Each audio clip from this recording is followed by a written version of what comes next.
And it's a good afternoon and welcome to You and Your Business with me, Alec, on 103.2 Dublin City FM.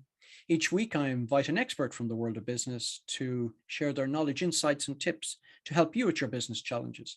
If there's a topic you would like covered, or if you feel you can make a contribution, please email me at yourbusiness@dublincityfm.ie, and perhaps we'll be having a chat here one day soon. My guest today is an expert and thought leader in the energy industry and co-founder and CEO of e-volv, an energy upgrades and energy cost saving company for homes and businesses. I think that's very relevant and we need to have a chat about that. He's also worked in the utility sector, gas, electricity and water for over 25 years in Ireland and the UK, and is also a judge for the All Ireland Sustainability Awards in 2023. I'm delighted to welcome Mike Cody to the You and Your Business studio. Hiya, Mike. Hi, Alec. How are you? Great to be here. Fantastic. Well, I think we have you at the right time because we're going to be talking about energy. But before we get there, let's talk about you first. And as you know, I'm going to take you back to your last year in school. Were you the sort of academic, the entrepreneur, the traveler? What was going to motivate you going forward? Oh, Alec, you're taking me back a long time now, but I'll try my best. Yeah, so when I was leaving school, I thought I wanted to be a teacher, to be quite honest with you. So maybe a bit more on the academic side than the entrepreneur side. Although I shouldn't say that maybe about teachers. So I went off to university. I studied history and English, very traditional type approach to it, but didn't do a teaching degree just in case I didn't want to do teaching, and then came back with the teaching then. After that, became a teacher for 2 years, which was great. I did enjoy it. However, there were probably better teachers out there than I was at that stage, if I can put it like that. So spoil the child and spare the mic. Is that it? Yeah, exactly. I felt that there were other things that I could do that were better for All right. society. So okay, you've dipped into the whole area of teaching, but there was something else that you were interested in doing, which was kind of teacher related, actually. So I suppose training was something that was a natural fit, and that was an area that I became very interested in. The whole methodology of training, the whole reaction of people of where they start and where they end up with training. So absolutely. So I did spend some time in the energy sector as well, on the training side. All right, that's quite interesting. I mean, teaching and training, most people would see them as similar, but I suppose they are to a certain extent. You're imparting knowledge and information. I suppose the difference is you have one audience that's either paying for it and so needs it, and the other who are ambivalent towards it. Absolutely, definitely different topics. But I suppose you were missing the customer side. You always liked the sort of customer side of the business. So tell us a bit about that. So Yeah, and to be honest with you, that's why I moved out of training, because the whole customer business development, the end user, I love that engagement. I love that conversation, and I have a real passion for dealing with customers. And I suppose in every role since then, I've been around customers, so they're important to me. And in terms of what we do for them, how we impact them, and how we help them, because that's the real passion. yeah, and it is. It's amazing. It's a bit of a calling. It's nearly like being a nurse, where you want to help people. But it's nice to have that because you meet so many people who do engage the public, however badly it is. Yeah, no, look, absolutely. You mentioned nurse there, but full admiration for my sister. She's a nurse in the All NHS in right. the UK, and full admiration for people that have that calling. But absolutely, it's everybody has their place in society. And you got involved in the energy sector. What sort of drew you towards that?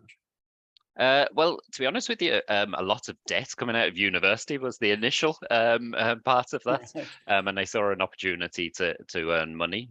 So it probably wasn't that it was energy that drew me into it, but I quickly got drawn into the whole sector. I knew nothing about it when I went in, obviously, so it was a huge apprenticeship for me. And I worked for British Gas in the UK for 10 years. And as I said, I think apprenticeship is a good word for that, for even for the whole of that 10 years, because I had multiple roles through those years. But just learning the whole industry, learning how it operated, and actually how it changed during that time. Forget where we are now, where it has Sure. really evolved, but it was changing then. And you had a bit of a grow for the whole call center type operation, which I suppose people would be going, wow. Tell us what did you like? I know you like engaging with customers, but that's not such a face to face, but more remote engagement. Yeah, no, absolutely. So I would have worked in a call center in the very early days, and I would have done the face-to-face side of customer engagement as well. So I've been lucky. I've had the full remit of it. But call centers are a passion of mine too. And actually, my co-founder Jim actually owns call centers. So All right. we're a good fit for each other. So but yeah, in terms of the call center, so I believe that people need that human conversation. So digital is great, and we obviously work with all the smart technologies and everything from that point of view. But people still need help. Sometimes they need the education. They need somebody to talk to ask those questions to. And unfortunately, chat or bots or anything else like that just can't always do what you need it to do. Yeah, that's true. No, no, no, that's certainly true. And we'll be talking about your business just a bit later because I think it's of interest to our audience and particularly now where we are. And you got an opportunity to come to Ireland though, so maybe just talk about that for a minute. Yeah, look, I was delighted. Bogos Energy actually brought me over to Ireland, which was a fantastic opportunity. It was at the time when Bogos Energy was just launching into the electricity market as the former gas incumbent supplier. And my role was to set up and manage all the sales channels for the Big Switch, as it was, which is arguably the biggest sales and marketing campaign that Ireland has seen in its history. So it was hugely successful with over 400,000 customers added to the books in less than 3 years. Wow, I mean that's some feat to do that. And I mean the organization around it, how did you find that and how it worked? Yeah, so look, it was a great opportunity to have a blank sheet of paper, I suppose. The organisation was understood what it did as a gas supplier, but in the competitive market that it was moving into, there were a lot of changes that were needed. So I was able to work with the marketing team to deploy telesales channels, inbound and outbound, field sales channels. So we literally had people going door to door, and that's a great way to start a conversation. I know not everybody wants that, but it's a great way for a conversation starter with people, and many people still do appreciate that approach too. And if you're just joining us now, you're listening to You and Your Business with me, Alec Drew, on 103.2 Dublin City FM, where my studio guest today is Mike Cody. Um, Mike, again, can I just ask the question about the door to door people? I feel that must be a very tough job to have. Yeah, it's a tough job, as in you're out in all weathers. There's a lot of rejection and things like that, so it's tough, absolutely, in that way. However, it can be really rewarding in terms of that you do get good conversations with people.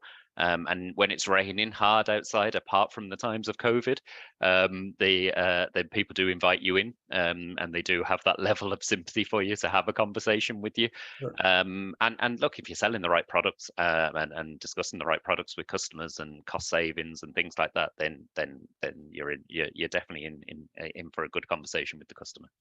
Okay, that's great. You spent a number of years there with Board Gas, but again, you had itchy feet again, so you were on the move. Yeah, absolutely. So I got an opportunity to move into Irish Water following Bord Gosh. And to be honest with you, I went into it as a new utility, and assumed that it was going to move into a very competitive type utility environment and the benchmarks from all the other countries, etc. But unfortunately, dare I say it, it became a little bit of a political football, and therefore it maybe got restricted slightly on what it could achieve, and how it was going to achieve it. I suppose living in a country which is not short of rainfall, the thought of people paying for water didn't quite endear them to it. Yeah, look, it's a tough one. Paying for water personally, I believe is the right thing, and I think a lot of people do believe that too. But I think some people feel like they've through previous commitments that they're already paying for it, etc. But I would always say that whatever you believe there, there's water in and there's water out. So don't forget about all that wastewater that's leaving people's homes and the infrastructure and everything else like that. So there's a huge cost to the water industry, and there's and a lot of work to be done. Yeah, and I mean, ultimately somebody pays for it. Whether we pay it through our taxes or pay it whichever way, we pay for it some way or other. Exactly.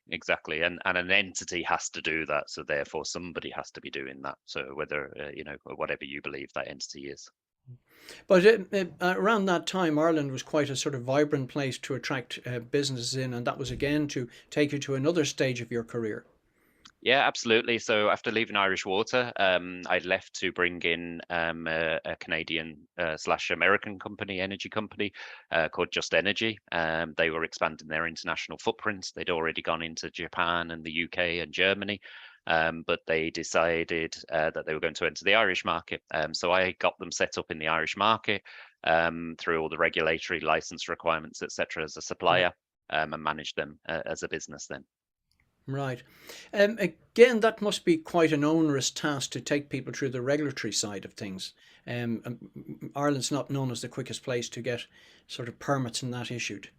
No, it's not. But in fairness, I have to say that they had a very robust nature to it. So it was making sure the right companies came in that had the right collateral behind them to be able to deal in the energy market. The energy market is an unusual market because you are putting long-term hedges on a product. Right. So therefore, you need a lot of collateral behind you and a lot of weight behind you to make sure that you can manage all of that. So in fairness, they were pretty good at that, and probably the UK were less good at that in that they had a lot of suppliers that unfortunately went out of business there. Yeah, I mean, it's a long-term play, I gather, because of the huge resource you need to put behind it. Yeah, absolutely. And financial capital is huge as well. Right. Okay. Again, so they were going to come in and sell off and do what they did, which kind of helps you move along to the next stage of your career. Yeah, staying in energy. So it was Just Energy decided to sell their international businesses and went back to mostly the US market and a bit of the Canadian market. And then Spanish utility Iberdrola was setting up already in Ireland. So I went and joined them as director of sales and started their growth path in terms of building them out. Now, unfortunately, just after we launched, COVID hit. So we had to very rapidly change our approach, which was probably a more face-to-face, a more telesales, but mostly a face-to-face environment. And clearly that had to change. Sure. I mean, over a short period of time, what you've seen is sort of Irish companies and their structures and their way of doing business. You had a sort of US stroke Canadian offering and then a Spanish one. I suppose from in terms of management, were they all fairly similar or was there different approaches or was there any one you might favor over another in terms of how you worked with them? That's a great question. So I suppose in terms of there were big differences in how they managed, and maybe even some traditions in some of those countries, and so the way they operated. So culturally, definitely, there were big differences between them. Do I favour one over the other? Well, look, I mean, I've been here in Ireland for over 14 years now, and the culture here I enjoy, and I particularly, so I'd probably always be drawn to where I am now and the culture of the companies here. All right. Well, I mean, I suppose with those stepping stones and all being involved in the energy sector, it was eventually going to lead to some form of business that you were going to get involved in for yourself. Um, Before we go into that, I suppose what I'll say is if you're just listening to us now, you're listening to You and Your Business with me, Alec Drew, on 103.2 Dublin City FM, where my studio guest today is Mike Cody. Uh, Mike, let's just talk about the sector that you're in, because it's very controversial in so many different ways, and it's going to be with us for some time. So what I'd like to explore with you is maybe just talk about your own involvement in it as a new business you've set up, and then maybe we might share some information with our listeners as to how they can maybe utilize your skills and knowledge. Yeah, no, absolutely. So yeah, you're right. It is controversial because there is and has been an energy crisis, and therefore people's energy costs have increased dramatically over time. Truthfully, I don't think we'll ever see cheap energy again, regardless of how much is being produced. So I do think that the business of conserving energy, energy efficiency, being better with what we've got and what we do is absolutely key. And I suppose that's where e-volv came out of for me, in terms of we decided that the governments around the world need to help customers to conserve energy, and that we produce actually, we're going to need to produce an awful lot of electricity in the future with everything being electrified. So how do we make sure that homes are better kitted out, and more renewable?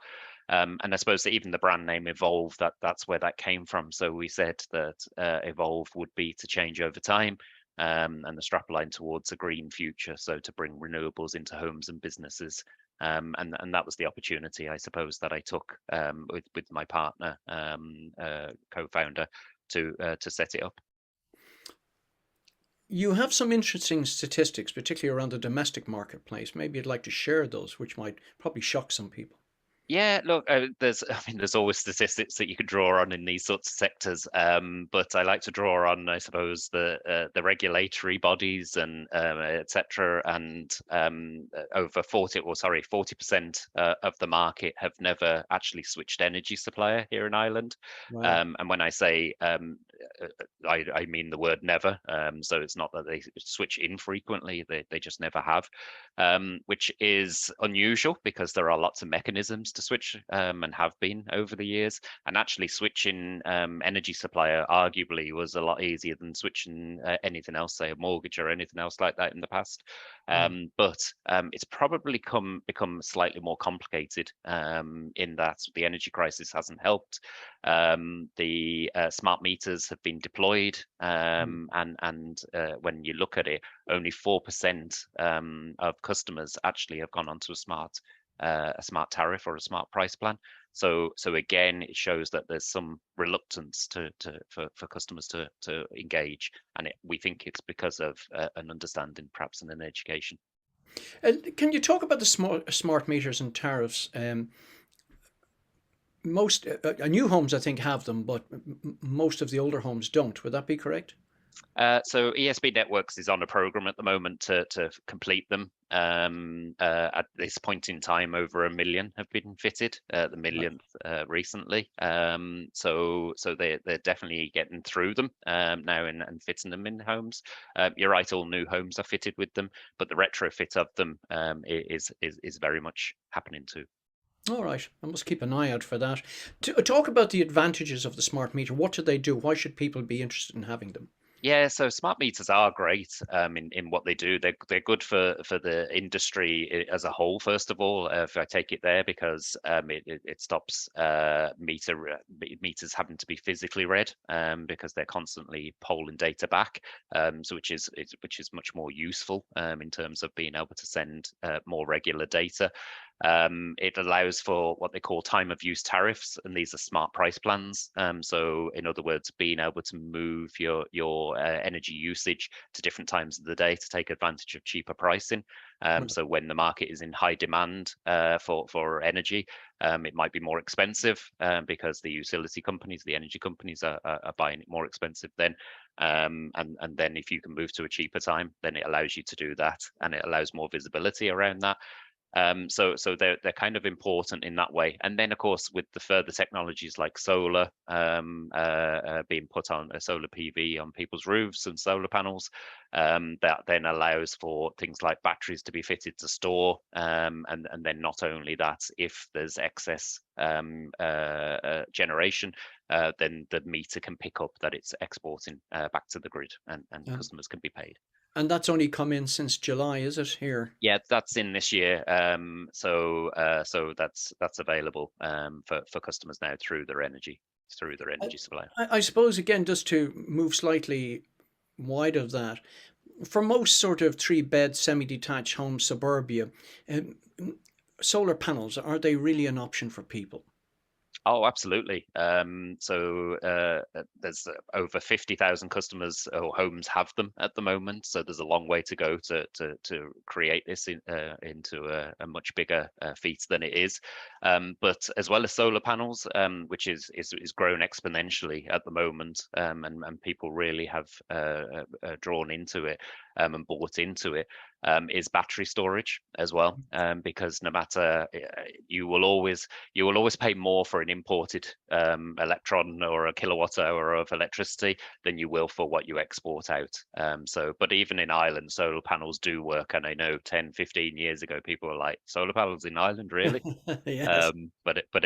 They work by daylight and it's not that it has to be in the south of Spain for Yeah. them to work.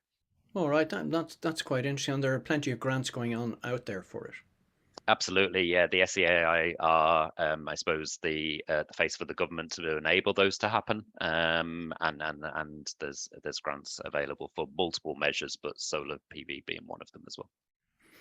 You spoke about the sort of maybe reluctance of people to switch, and maybe that's a perception that it's more difficult. Um, there are a number of players in the market who are competing for business. So maybe just talk people through how they might go about switching. I know you guys are involved in that as well, but why it makes sense. Yeah, absolutely. Look, however people switch, we'd encourage them to switch to get the best price for them. And I say the price for them because it depends on how they use their energy and whether they have a smart meter or not to what price plan is right for them. And that's where it is a little bit more complicated. However, there are services out there that exist right now, and they're paid by the energy companies when customers do switch through them.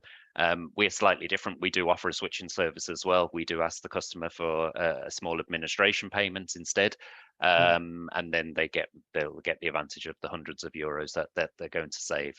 But it is one of the easiest things to switch. It's just that I suppose we're asking people for the money in terms of the research that we're doing to make sure that they get the best price plan for And them. there's no rewiring and there's no people having to call to the home or anything like that. It's all just done online.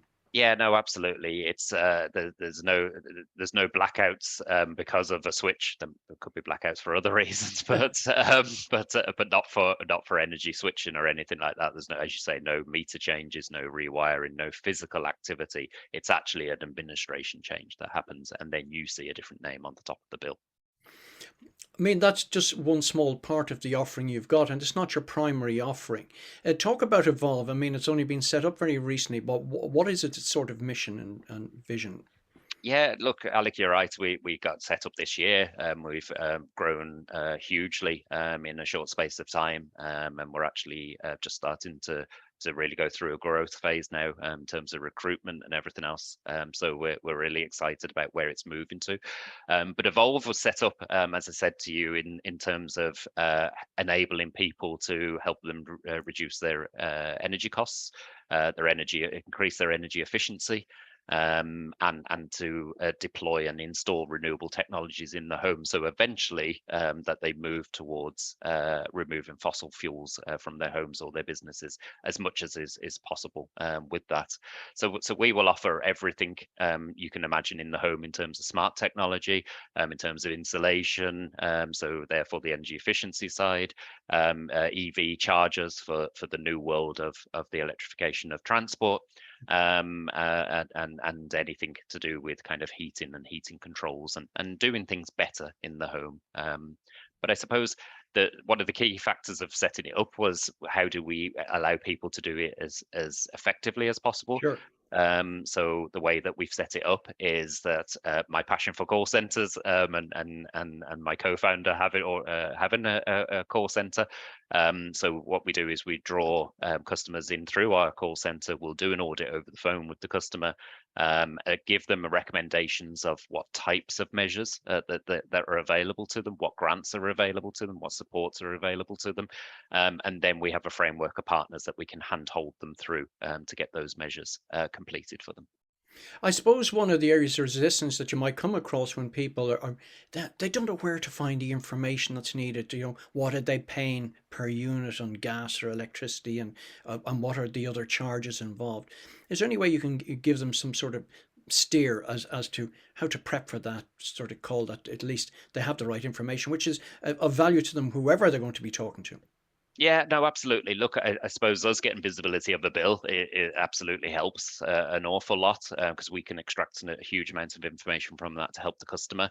As smart meters get rolled out further, then customers are going to have access to more data. And again, if they can provide that to us, we can look at the granularity of the data when they use their electricity and understand that better. And then we can give them a better steer on what price plans are available to them. So when we talk to them, we give them an idea of the types of things that they need. But as I said, visibility of a bill gives us a huge amount of information. In terms of people getting in contact with you, perhaps you might give them that information. Yeah, absolutely. So it can be contacted very easily through our website at www.e-volv.ie. And or info@e-volv.ie. I suppose in the last minute and a half I've got, is there anything you'd like to share with our audience before we wrap up? Look, I suppose we're going through an interesting time in the world of energy, and whether people talk to us or whether they talk to any other energy supplier or any other energy upgrade companies, I suppose what I would implore people to do is look at what they do in their homes, how they run their homes, and look at the things that they can improve. And as I said, our cheapest retrofit upgrade is probably the changing of supplier, which is 30 euros. But then you're talking heating controls at 299. That's it, they're supplied and installed, right through to all the other things that people can do. So I just encourage people to look at their homes and see and talk to people like ourselves, preferably ourselves, Yeah, of course, yeah. to have that conversation and to see what we can do to help them. Yeah, definitely be proactive. And the company we're just talking to, it's Mike Cody of e-volv. That's e-volv.ie. Listen, Mike, thanks very much for that. Really a great lot of information to share with people of great value. Thanks for coming into the studio, and thanks also to Sam on Sound. The podcast of today's show will be available on dublincityfm.ie from tomorrow.